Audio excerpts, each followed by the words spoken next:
চুক্তি স্থগিত করে দেওয়া হয়, ওয়াগা সীমান্ত দিয়ে স্থল বাণিজ্য বন্ধ করে দেওয়া হয়, নয়াদিল্লির পাক হাইকমিশন থেকে সামরিক উপদেষ্টাদের ফেরত পাঠানো, ভিসা বাতিল করে পাকিস্তানিদের পত্রপাঠ ফেরত পাঠানোর সিদ্ধান্ত নেওয়া হয়।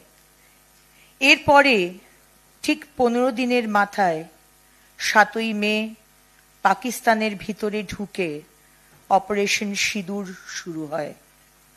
শুধুমাত্র পাক অধিকৃত কাশ্মীর নয়, 100 কিলোমিটার ভিতরে ঢুকে জৈশ-ই মোহাম্মদের সদর দফতরে আঘাত হানে।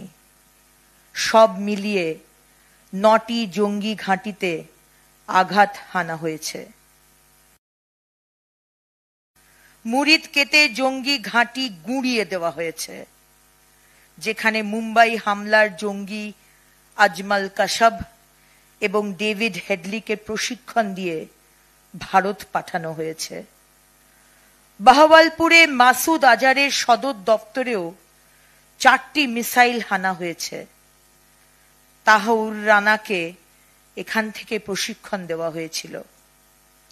অপারেশন সিঁদুরের এই বিজয় সংবাদ বিশ্বের সামনে উপস্থাপন করেছেন কর্নেল সোফিয়া কুরেশি এবং উইং কমান্ডার ভূমিকা সিং।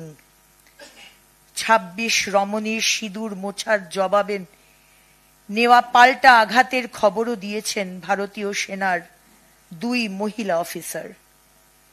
উইং কমান্ডার ভূমিকা সিংহ পাকিস্তানকে সতর্ক করে দিয়ে বলেছেন, আমরা শুধু জঙ্গি ঘাঁটিগুলো আক্রমণ করেছি, পাকিস্তানি সেনা বা নাগরিকদের ওপর কোনো হামলা করা হয়নি।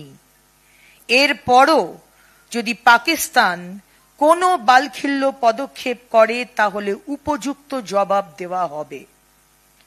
আজকের এই সভা ভারতীয় সেনাবাহিনীর অভূতপূর্ব সাফল্যের জন্য আমরা অভিনন্দন জানাচ্ছি। এই সভা প্রধানমন্ত্রী শ্রী নরেন্দ্র মোদীর নেতৃত্বের প্রতি অপার শ্রদ্ধা সহ তাকেও অভিনন্দন জানাচ্ছে। এই সভা মনে করে মোদি হ্যায় তো মুমকিন হ্যায়, মোদি থাকলেই সেটা সম্ভব। উরি বালাকোটের পর এবার মিসাইল হামলা থেকে পাকিস্তান এবং এদেশে থাকা পাক প্রেমীরাও সতর্ক হয়ে যাবে বলে আমাদের বিশ্বাস।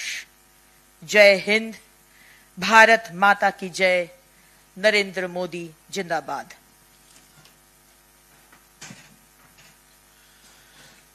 ভারতীয় জনতা পার্টি পরিষদীয় দলের পক্ষ থেকে